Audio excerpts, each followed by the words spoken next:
Hello दोस्तों, मेरा नाम अभिषेक है। नाबार्ड में रिक्रूटमेंट आई है। नाबार्ड एक बैंक है और ये कैसा बैंक है मैं आपको बताऊंगा। ये काफ़ी मज़ेदार वीडियो होने वाली है दोस्तों। सबसे पहले जान लीजिए कि ये करियर नोटिस है, ये नाबार्ड की ऑफिशियल वेबसाइट है और यहाँ पे डेवलपमेंट असिस्टेंट जो कि जर्नलिस्ट रहेंगे और साथ ही साथ हिंदी के लिए, इन दोनों के लिए भर्ती आई है। मैं आपको बताऊंगा कि इनमें से कौन सा बेहतर है और क्या इसमें आपको आगे स्कोप रहेगा। तो सबसे पहले देखिएगा, ये एडवर्टाइजमेंट है, यहाँ पे ओपन हो गया है। मैं आपको इसके बारे में थोड़ी बता दूंगा और साथ ही मैं बता दूंगा मेरा जो एक्सपीरियंस रहा है। तो देखिएगा, फॉर्म अप्लाई करने के लिए आपको करना क्या है। सबसे पहले आप अप्लाई यहाँ कर देंगे। फिर बहुत सारी वेबसाइट है जहाँ पे आपको नाबार्ड का मिल जाएगा अप्लाई करने के लिए। तो देखिएगा, यहाँ पे जो ओवरऑल डेट से पहले मैं आपको बता देता हूँ।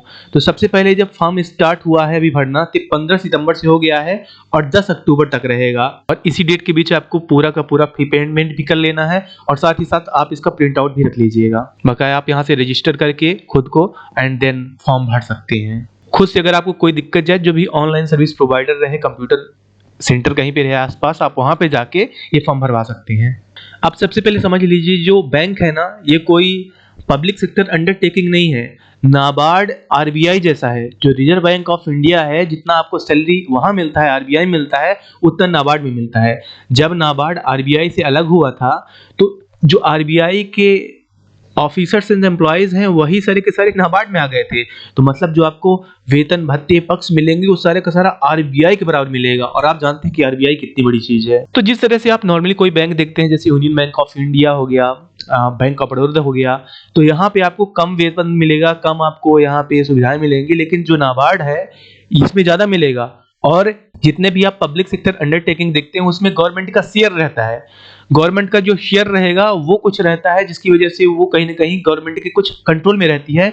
लेकिन यहाँ पे जो नाबार्ड है, ये टोटली गवर्नमेंट ऑन्ड है। यहाँ पे किसी प्राइवेट प्लेयर का कोई भी रोल नहीं है। मतलब 100%, जैसे सेंट्रल गवर्नमेंट का कोई जॉब होता है, जैसे एसएससी के थ्रू जाते हैं, यूपीएससी के थ्रू जाते हैं, उसी तरह से आप नाबार्ड से भी अगर बैंक में काम कर रहे हैं, तो आप टोटली 100% आप सेंट्रल गवर्नमेंट एम्प्लॉय रहेंगे। देखो यार, आपने डेट देख लिया है।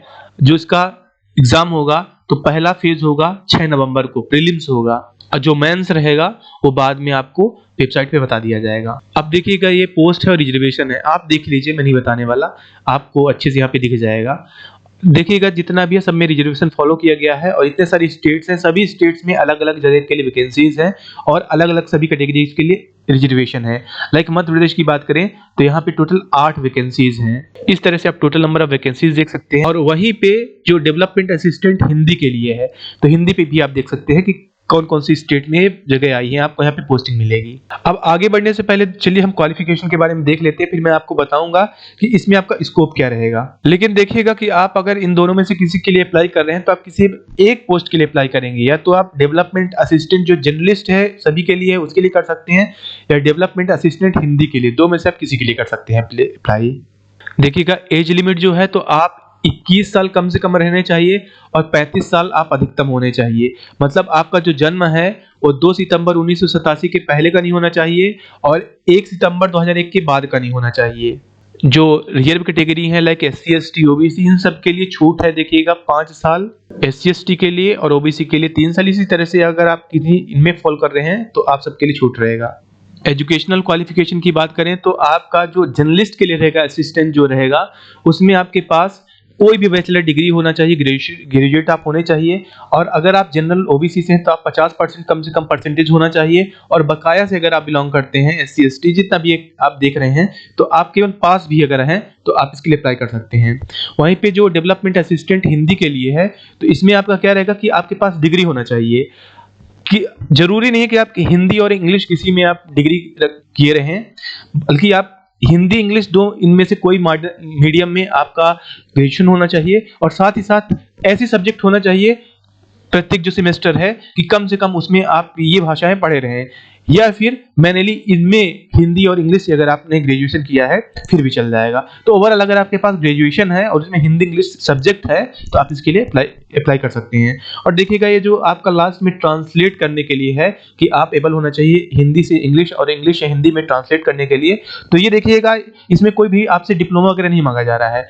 ये आप एग्जाम होगा, जो मेंस एग्जाम रहेगा खासकर, उसमें आपसे ये पूछ लिया जाएगा। अब देखिएगा यहाँ पे आपका प्रीलिम्स के लिए है, ये प्रिलिमिनरी जो रहेगा ये दोनों के लिए बराबर रहेगा, सेम रहेगा, चाहे वो हिंदी के लिए हो चाहे वो डीए जर्नलिस्ट के लिए रहे। इसमें 3 सेक्शन रहेंगे, इंग्लिश रहेगा, न्यूमेरिक रहेगा।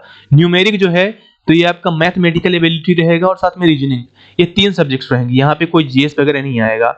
जब आप मेंस देंगे तो इसका भी मोड ऑनलाइन ही रहेगा और इसमें देखिएगा कुछ सब्जेक्ट्स जुड़ जाएंगी, रीजनिंग रहेगा, मैथ्स रहेगा जो आपका क्वांट रहता है, साथ ही साथ आपका जनरल अवेयरनेस रहेगा, ये जो बैंकिंग सेक्टर है उससे संबंधित रहेगा देखिएगा। और जो कुछ गवर्नमेंट स्कीम्स रहती हैं, देखिएगा मैं नाबार्ड का एग्जाम में दिया हूँ और ग्रेड ए के लिए राजभाषा अधिकारी के लिए मैंने इंटरव्यू भी दिया था, मेरे काफी अच्छे मार्क्स आए थे, 25 में 24 आए थे। मैं अपना एक्सपीरियंस भी शेयर करूंगा आपको। देन कंप्यूटर नॉलेज रहेगा, इंग्लिश डिस्क्रिप्टिव रहेगा, ये आपका मैनुअली आप देख रहे हैं कि मार्क्स क्या है ये अलॉट किया जाएगा।